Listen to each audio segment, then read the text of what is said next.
Hello friends, இன்றைக்கி நம்ம சேனலில் பார்த்தீங்கன்னு வச்சுக்கோங்களேன், ஒரு முக்கியமான ஜோதிட தாள்களை தான் இப்போ இந்த வீடியோவில் அதிரடியாக பார்க்க போகிறோம்.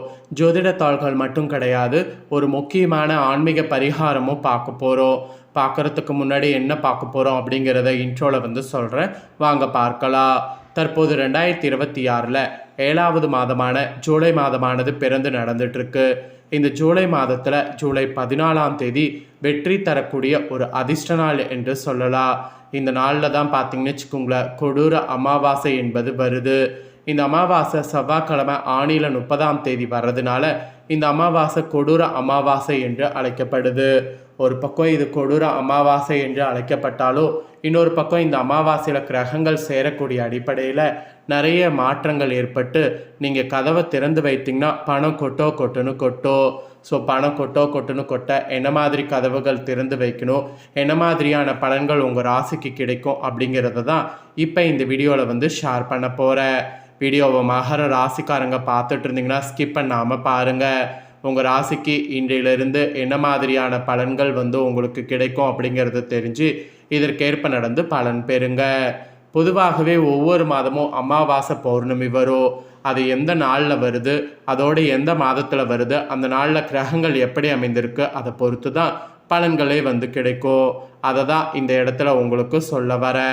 இந்த வீடியோவில் உங்களுக்கு பலன்கள் மட்டும் இல்லாமல் பரிகாரமும் சொல்ல போகிறேன். பரிகாரம் ரொம்ப சிம்பிள், ஈஸி.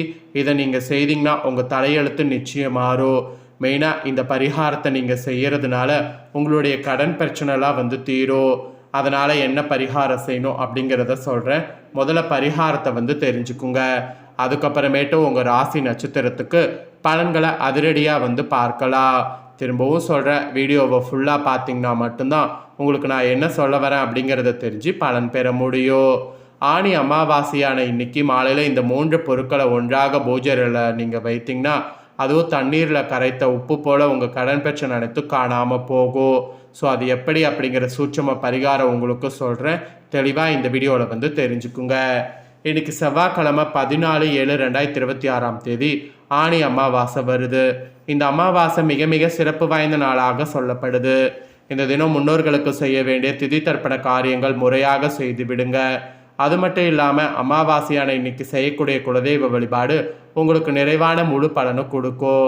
அமாவாசை பிறக்கக்கூடிய சரியான நேரம் என்ன, உங்களுடைய வீட்டில் அமாவாசையை இப்போ பூஜையில் முன்னோர்களுக்கு வழிபாட்டை எந்த நேரத்தில் செய்யணும், அது மட்டும் இல்லாமல் கோடான கோடி கடனை கூட அடைப்பதற்கு ஒரு எளிமையான பரிகாரம் என்ன, இந்த மாதிரி எல்லாமே நீங்கள் தெரிஞ்சு பயன்பெறணும். இன்றைக்கி செவ்வாய்க்கிழமை கரெக்டாக 14/7/2026 காலை 9:49 மணிக்கு அமாவாசை பிறக்குது. அடுத்த நாள் காலையில் புதன்கிழமை 10:54 வரை அமாவாசை திதி இருக்குது. ஆகவே இன்னைக்கு செவ்வாய்க்கிழமை மதியம் 12 மணிக்கு மேல் வழக்கம் போல் மதிய சாப்பாடு சுத்தபத்தமாக செய்து பூஜையில் முன்னோர்களுக்கு படுத்துவிட்டு அதை எச்சில் படாமல் காகத்திற்கு வைத்துவிட்டு முன்னோர்களுக்கு செய்ய வேண்டிய திதி தர்ப்பணங்களை செய்து முடித்து அதன் பின்பு விரதம் இருக்கிறவங்க நீங்கள் உணவு சாப்பிட்டு விரதத்தை முடிக்க வேண்டும். அமாவாசையான இன்னைக்கு இதை செய்துட்டு அதுக்கப்புறம் கடன் தீர பூஜையில் செய்ய வேண்டிய பரிகாரம் இது. கடன் தீர பரிகாரத்தை பூஜையில் எப்படி செய்ய வேண்டும் என்பதை இப்போ சொல்கிறேன், பார்த்துக்குங்க. இன்றைக்கி முன்னோர்களை வழிபட்டு மதிய நேரம் முடித்து விடுங்க. கரெக்டாக மாலையில் 6 மணிக்கு மேலே பூஜையில் ஒரு விளக்கு ஏற்றி வைங்க. குலதெய்வத்தை மனதார வேண்டிக் கொள்ளுங்க. மஞ்சள் நிறத்தில் சதுர வடிவில் ஒரு துணியை எடுத்துக்கொள்ளுங்க. அந்த துணியில் ஒரு கைப்பிடி கல்லுப்பு, ₹1 நாணயம், அதுக்கப்புறம் சின்ன தங்க மோதிரம். சின்னதாக தங்க மோதிரம் இல்லைன்னா சின்னதாக உங்ககிட்ட வேறு எந்த ஒரு தங்கம் இருந்தாலும் அதையும் நீங்கள் இந்த பரிகாரத்துக்கு பயன்படுத்தணும். ஸோ தங்கம் தவிர பார்த்தீங்கன்னு வச்சுக்கோங்களேன், வேறு எதுவும் பயன்படுத்தக்கூடாது. தங்கத்தில் மோதிரம், கம்மல், மூக்குத்தி இந்த மாதிரி எதுவாக இருந்தாலும் அதுவும் இந்த கல்லுப்பு ₹1 நாணயத்துக்கு மேலே வைங்க. குலதெய்வத்தை மனதார வேண்டிக் கொள்ளுங்க. உங்களுக்கு இருக்கக்கூடிய கடன் பிரச்சனை தீர வேண்டும். அடமானத்தில் இருக்கக்கூடிய நகை, சொத்து, பத்திரங்கள் எல்லாம் சீக்கிரம் மீட்கப்பட வேண்டும் என்று வேண்டிக் கொண்டு இந்த முடிச்சை தயார் செய்து கட்டி அப்படியே மகாலட்சுமி பாதங்களில் வைத்து விடுங்க. இறுதியாக ஒரு கற்பூர ஆராத்தி காண்பித்து இந்த பூஜையை நிறைவு செய்து கொள்ளுங்க. இரவு முழுவதும் இந்த முடிச்சு பூஜையிலேயே இருக்கட்டும். மறுநாள் காலை எழுந்து குளித்துவிட்டு கரெக்டாக புதன்கிழமை மதியம் 10:30 மணிக்கு முன்பாக ஒரு சுத்தமான டம்ளரில் தண்ணீரை எடுத்து இந்த முடிச்சில் இருக்கக்கூடிய கல்லுப்பை மட்டும் உங்கள் கையால் எடுத்து அந்த தண்ணீரில் போட்டு கரைத்து விடுங்க. கடன் கையை விட்டு கரைந்து போய்விட்டது என்று முடிவு செய்து இந்த கல்லுப்பை தண்ணீரில் கரைங்க. அந்த ₹1 நாணயத்தை கோவில் உண்டியலில் போடுங்க. தங்கத்தை எடுத்து நீங்கள் வழக்கம் போல் பீரோவில் வைங்க, அல்லது போடக்கூடிய தங்கமாக இருந்தால் நீங்கள் அணிந்து கொள்ளுங்க. இன்னைக்கு அமாவாசை திதியில் இந்த வழிபாட்டை முழு நம்பிக்கையோட உங்கள் ராசிக்காரங்க செய்து வந்தீங்கன்னா, உங்கள் கையில் எடுத்து கல்லுப்பு தண்ணீரில் கரைகிறது அல்லவா, கையில் இருந்த கல்லுப்பு கண்ணுக்கு தெரியாமல் காணாமல் போய்விடுது அல்லவா, அதே போல் உங்களுடைய கடனும் உங்களை விட்டு காணாமல் போய்விடும். கஷ்டமே இல்லாமல் கடன் சுமை எல்லாமே இறக்கி வைத்து விடுவீங்க. கடனை எல்லாம் திருப்பி அடைத்து விடுவீங்க.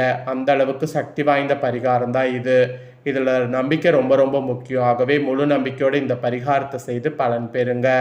அதை தான் இந்த இடத்துல உங்களுக்கு சொல்ல வர.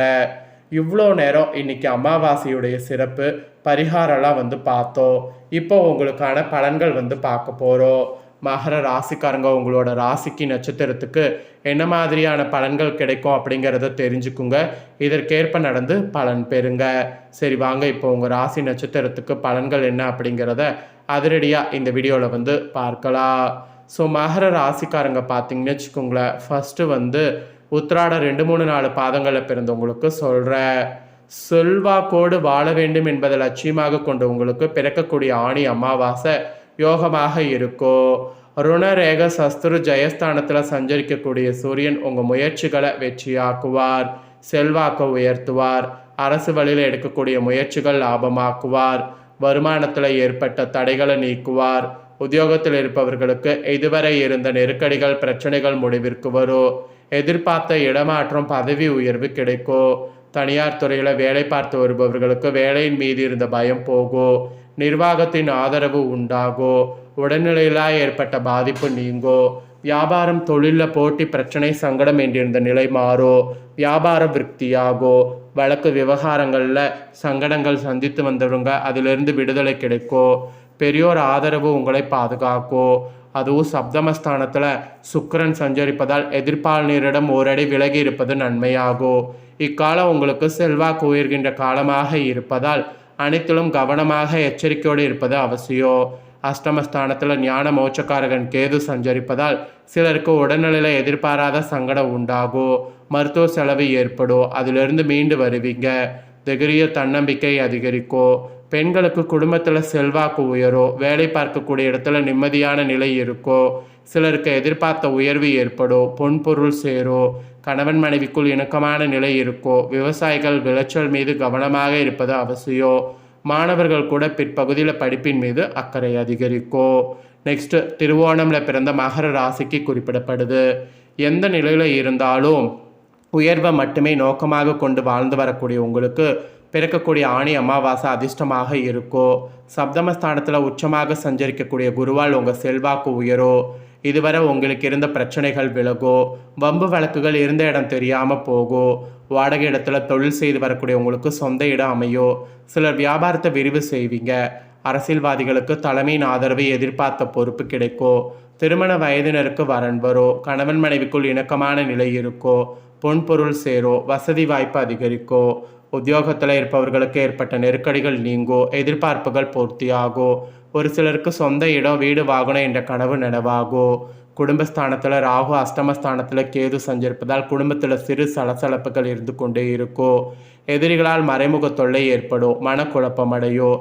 அதனால் அனைத்துலும் நிதானமாக நடந்து கொள்வது, கவனமாக செயல்படுவது உங்களை பாதுகாக்கும். அப்புறம் நெக்ஸ்ட்டு பார்த்தீங்கன்னு வச்சுங்களேன், அவிட்ட 1, 2 பாதங்களில் பிறந்த மகர ராசிக்கு குறிப்பிடப்படுது. நிதானமாக செயல்பட்டிங்கன்னா நினைத்ததை சாதிக்கக்கூடிய உங்களுக்கு பிறக்கக்கூடிய ஆணி அமாவாசை நன்மையாக இருக்கும். அமாவாசை தொடக்கத்தில் சுகஸ்தானத்தில் சஞ்சரித்து வரக்கூடிய செவ்வாய் பூர்வ புண்ணியஸ்தானத்தில் சஞ்சரிப்பதால் குடும்பத்தில் ஏற்பட்ட நெருக்கடி விலகும். பூர்வீக சொத்தில் ஏற்பட்ட பிரச்சனைகள் முடிவிற்கு வரும். பிள்ளைகளால் பெருமை உண்டாகும். நோய் நொடி என்றிருந்த நிலை மாறும். ராசிநாதன் சனி பகவான் சகாயஸ்தானத்தில் குரு பார்வையோடு சஞ்சரிப்பதால் எடுக்கக்கூடிய முயற்சிகள் வெற்றியாகும். நினைத்த காரியங்கள் நடந்தேறும். தைரியமும் தன்னம்பிக்கையும் அதிகரிக்கும். மாற்றவர்கள் முடியாது என்று கைவிட்ட வேலைகளையும் எடுத்து லாபம் காண்பீங்க. உங்கள் பாக்கியாதிபதி புதன் கூட வக்ர நிவர்த்தி அடைவதால் வருமானம் அதிகரிக்கும். ஸோ இந்த மாதிரி உங்களுக்கு பலன்கள் கிடைக்கும். ஸோ மகர ராசிக்காரங்களுக்கு நட்சத்திரத்துக்கு ஏற்ப என்ன பலன் கிடைக்குமோ அதை தெளிவாக இந்த வீடியோவில் வந்து ஷேர் பண்ணிட்டேன். ஷேர் பண்ணதை தெரிஞ்சிருப்பீங்க. தெரிஞ்சதுக்கேற்ப நடந்து பயன்பெறுங்க. இதை நீங்கள் பார்த்து பயன்பெறுவது போல் உங்கள் ஃப்ரெண்ட்ஸ் ஃபேமிலி இருக்கவங்களும் பார்த்து பயன்பெறணும்னு நினச்சிங்கன்னா வீடியோ லைக் பண்ணி ஷேர் பண்ணுங்கள். அவங்களும் மகர ராசிக்காரங்களாக இருந்தால் பார்த்து பயன்பெறட்டும். இதே போல் புதிய தகவல்களை தெரிந்து கொள்ள மறக்காமல் நம்ம சேனலை சப்ஸ்கிரைப் பண்ணுங்கள். கூட பெல் பண்ண ப்ரெஸ் பண்ணுங்கள். நெக்ஸ்ட்டு இதே போல் சுவாரஸ்யமாக வேறொரு வீடியோவில் உங்களை சந்திக்கிறேன்.